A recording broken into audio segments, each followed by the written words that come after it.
Today, in physics, we will learn about Archimedes' principle.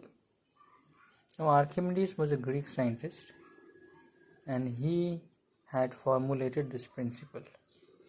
Now, this is a very simple phenomena.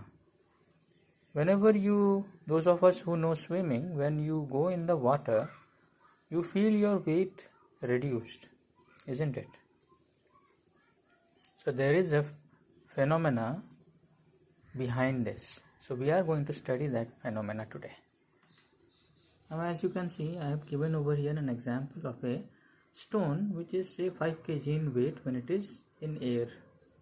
But this same stone, when you put in water, two forces act. One is the weight of the stone which acts vertically downward. You can see I have given it with a capital W. Okay, here capital W is the weight that acts downward. One is the force which is given by the liquid. This force is directed upwards. We call it as upthrust. And in short, I have written capital U. Not only this stone, any object. Suppose when you go to take bath in your bathroom, if you put a mug in a bucket of water, you must have observed that you will find it hard to push the mug downwards in the bucket of water. That is because the water pushes the mug in the upward direction. Any liquid, it is like if some stranger comes in your house, then you will want to chase him away, isn't it? So like that, liquid also does so. If any foreign object comes within its area or within itself, then it tries to push it back. So the force with which it pushes it back is called upthrust. There are other names also, buoyant force or upward force. This is why this stone, now I have drawn it here separately, this stone, when you tie it with a thread and put it inside water and then you find its weight in this spring balance, it was 5 kg outside. Now when it is immersed in water, you will find its weight lesser than 5 kg. Say it will be 3 kg now. And one more thing you will observe. The level of water rises up. Okay, level of water rises up. So this is because of the water that is being displaced. What is water being displaced? When something is put inside water, this much space is taken away by that particular object. So this much space has to be covered up. So that's why the water from all over this container starts to rise up. This is called rise in the level of water, or the amount of water being displaced by this particular stone. So this principle that we are studying was demonstrated by this particular person called Archimedes, and after his name we have given the name as Archimedes principle. So let us summarize what is Archimedes principle. In any object, for example the stone, when you put it inside any liquid, in this case water, two forces act on this particular object.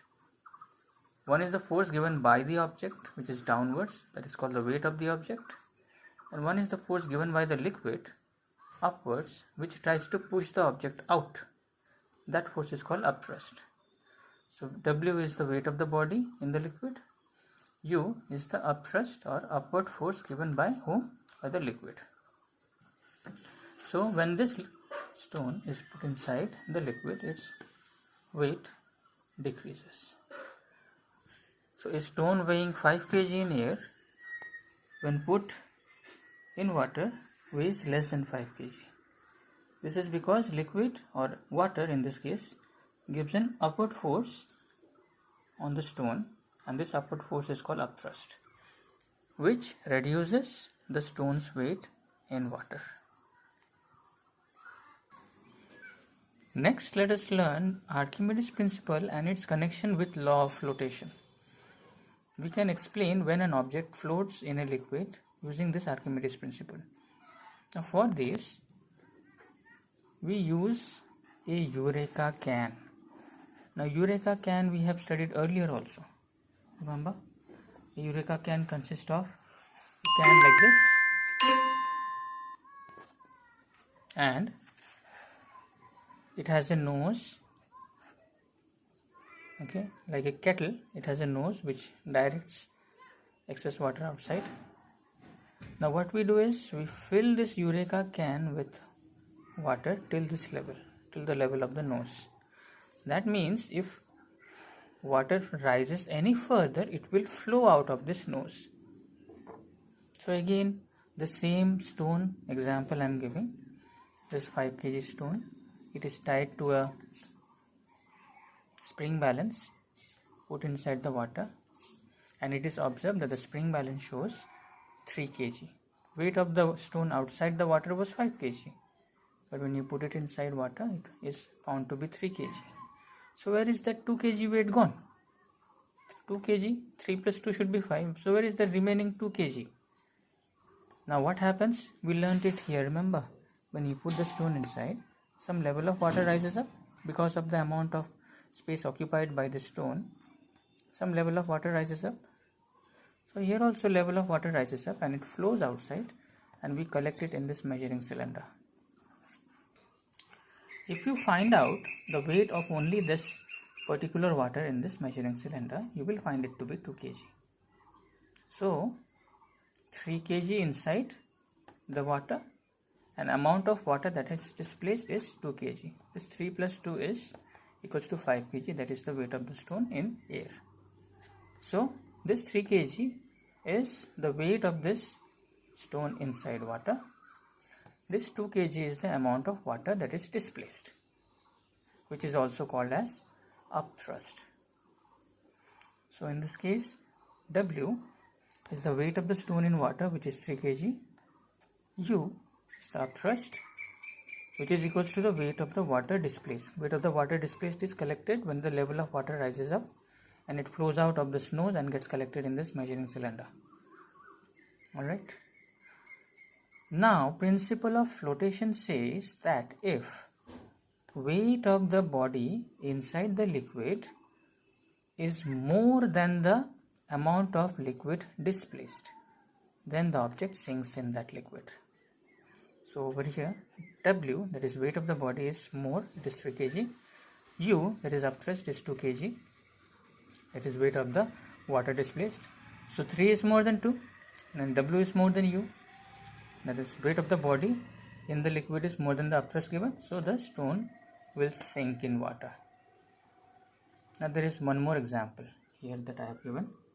Instead of the stone, now I have used a piece of wood. This piece of wood is say 500 gram. When it is outside in air, it is 500 gram. When you put it in the water, its weight is found to be 200 gram. And when the wood is put, the level of water rises up. That level of water is collected here. So this is our upthrust. This is the weight of the body in the liquid. So in this case, weight of the body is in the liquid is less than the upthrust. Okay, the amount of liquid displaced is the upthrust. So in this case, weight is less than upthrust. Weight of the body in the liquid is less than the upthrust. So the body will float in the liquid. So what does Archimedes principle say? It says that if weight of the body in liquid is more than the upthrust given, then the body sinks in the liquid, and if the weight of the body in the liquid is less than the upthrust, then it floats in the liquid.